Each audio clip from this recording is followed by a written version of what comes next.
Hey everybody, it's Mike Frieder with On-Call Compliance Solutions, and I'm back with another compliance tip of the week. Today we're talking about DFARS, NIST SP 800-171, and CMMC. Why you are about to start banging your head against a brick wall called the body of evidence when it comes to CMMC certification. Boing!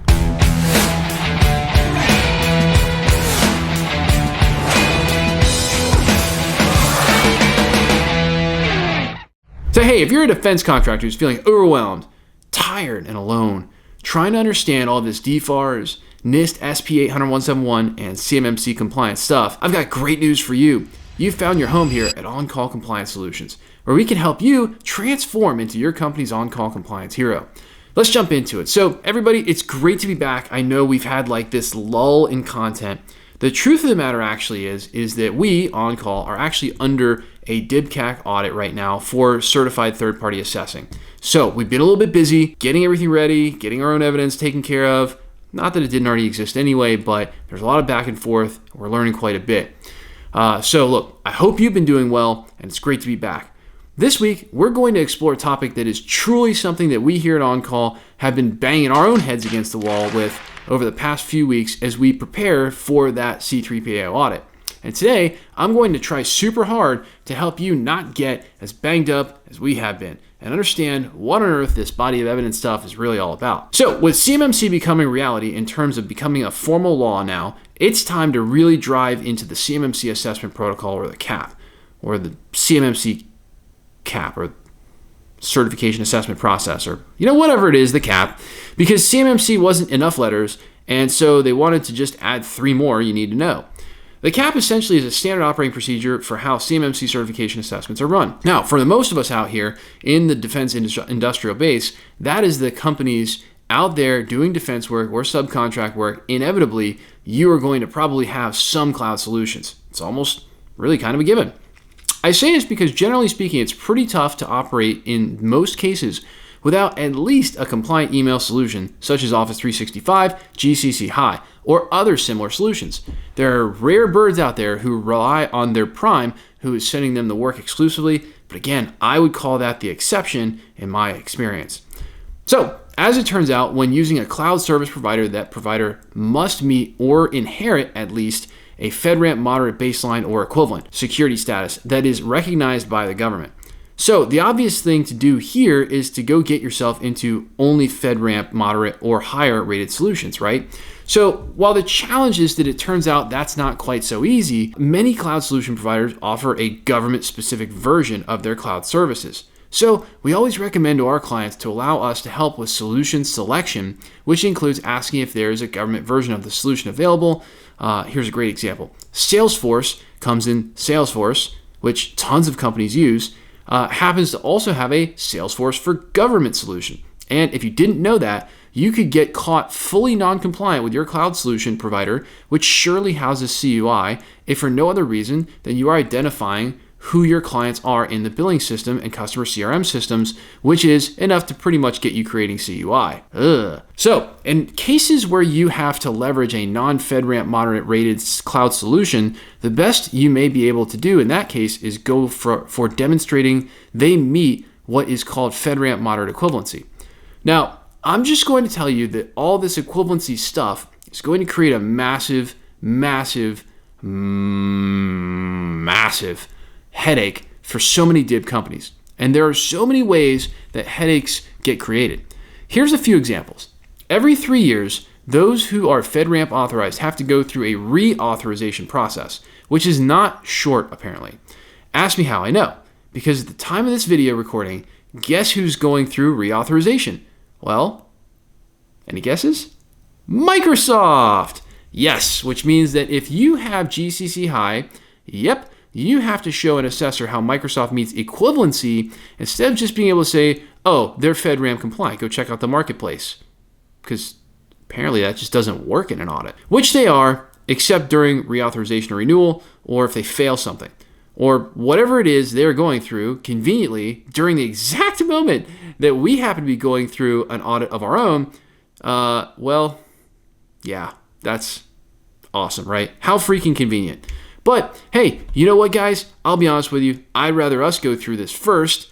We'll take the bumps on the chin and the hard learning lessons and then bring it all to you right here on YouTube, so hopefully you can at least have a little bit less hassle in the process. Thanks to OnCall, of course. So when you have a non-FedRAMP compliant vendor, such as the case we are going through, now what do?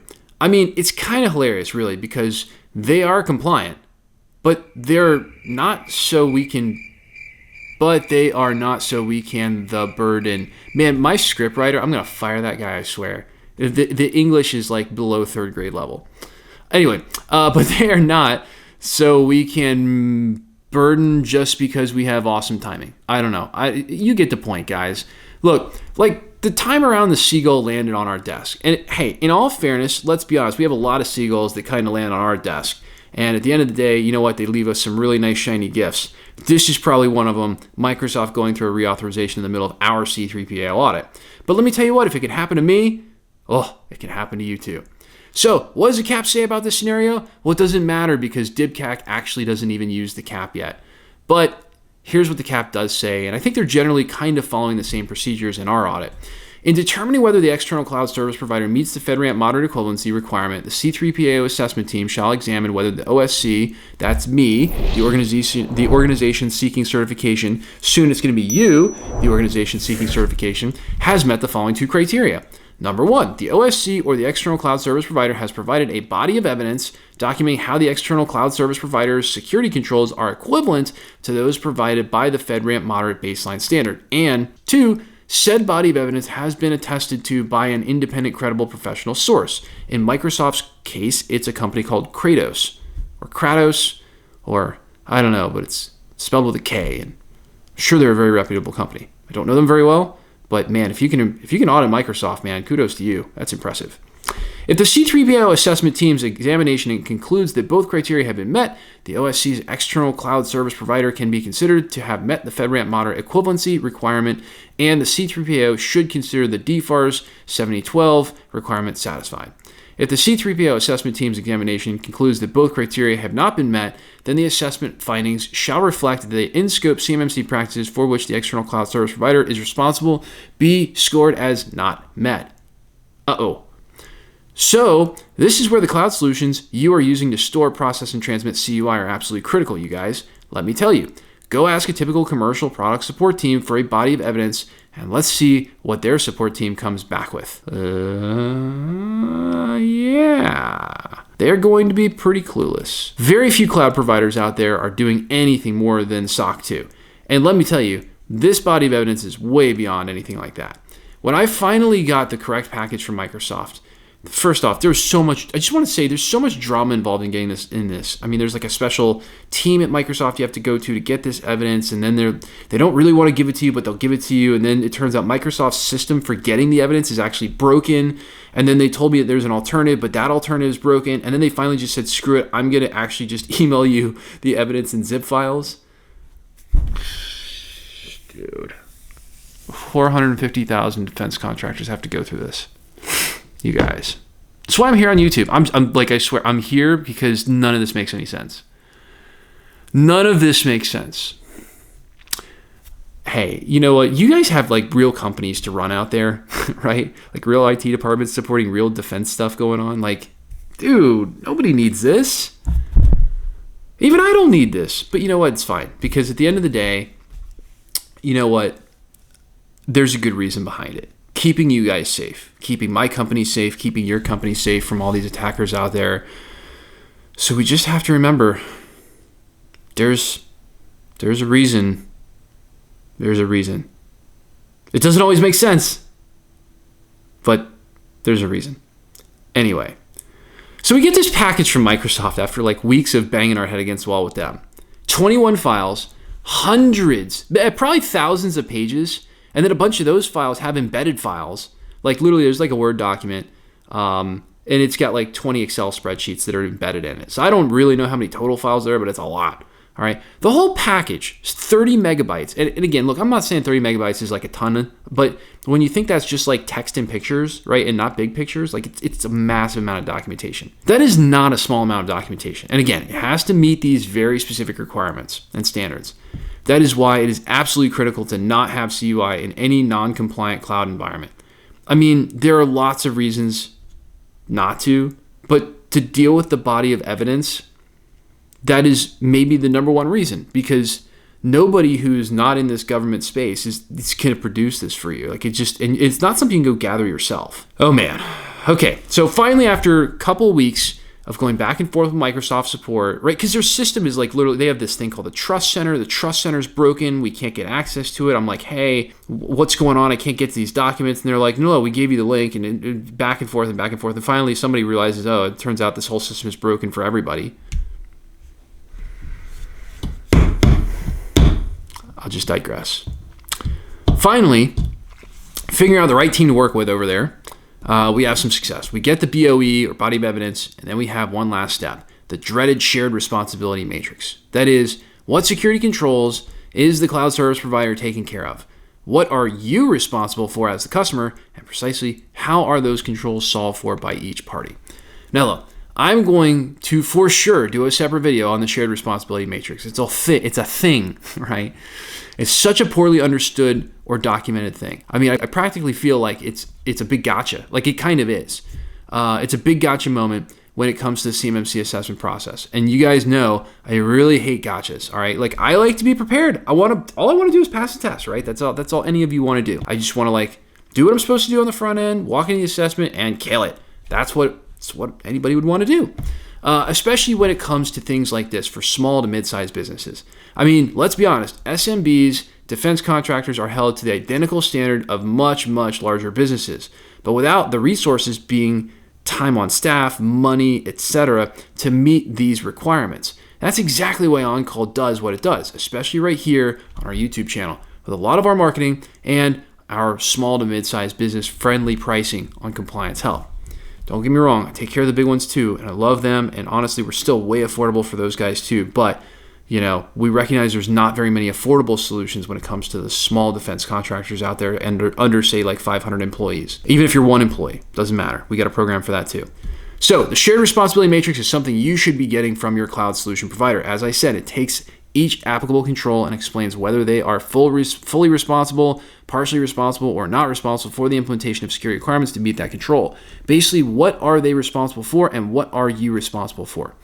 The key to understanding is to know that a CMMC assessor is going to take that shared responsibility matrix, read it, maybe, assuming that the documentation is adequate for your cloud solutions provider and they're responsible for the security controls, assess it as met, and for those that are partial or not applicable to the CSP, or the cloud solution provider, they're going to ask you for evidence that you are meeting your side of the responsibility, a major clue about what the assessment is going to be like.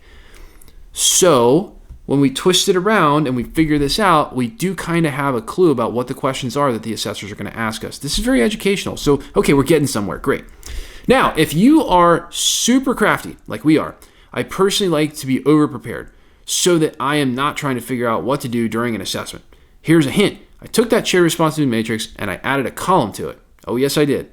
And that column is called On-Call Specific Solvency for Customer Responsibilities. Because wouldn't it be nice for the assessors if when we submit our evidence to them, we just simply say, and here is your shared responsibility matrix from the cloud provider, and oh yeah, here are the answers to the questions you are going to ask me. Boom, mic drop, baby. All right. And if you don't want to spend weeks or even months during the pre-assessment period freaking out, wondering if you got it all right, and you want to make CMMC certification a whole lot easier going through it with someone who has already been through it before by your side, well, we're going through it right now. And you know what? Within a month, we will have been through it. And, real deal, real talk, we will have that. Now, we've been through a ton of DIBCAC audits with our clients before. This is totally different. This is like the most hardcore version. We have to have 100% pass rate as an assessor. This is something I wouldn't wish on my worst enemy. But you know what? Look, guys, it's really not that bad. There's a whole lot of hiccups and catches. This body of evidence thing, it's really kind of tricky. But what I'll tell you is this. At the end of the day, whatever it is, we at On-Call are going to get through it so that we can make you, the defense contractor's life a whole lot easier by having experience going through it and being able to translate that experience into great methodologies for making this way easier in terms of achieving what our goals are. Now, there's more to the body of evidence. There's this other thing that they sent us called a BOE checklist. Okay, it's a body of evidence checklist, which essentially says, here's what we're looking for as an assessor. give us the name of the document that matches that, and sign off that you've read it. And so that's actually what the assessors are looking for in addition to that whole body of evidence.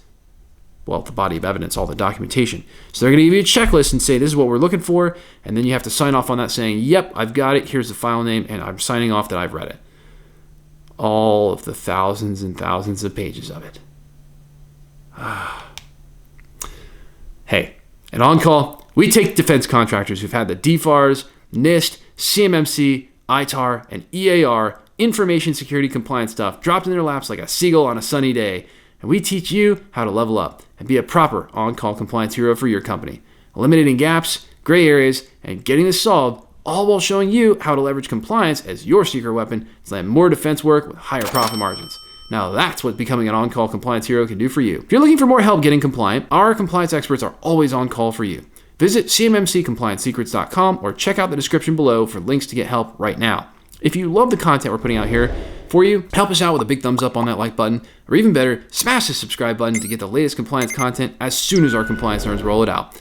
Until the next compliance tip, my friends, stay safe and secure out there, and hit us in the comments below to let us know what you'd like to know more about when it comes to information security and compliance. And I'll see you on the next one.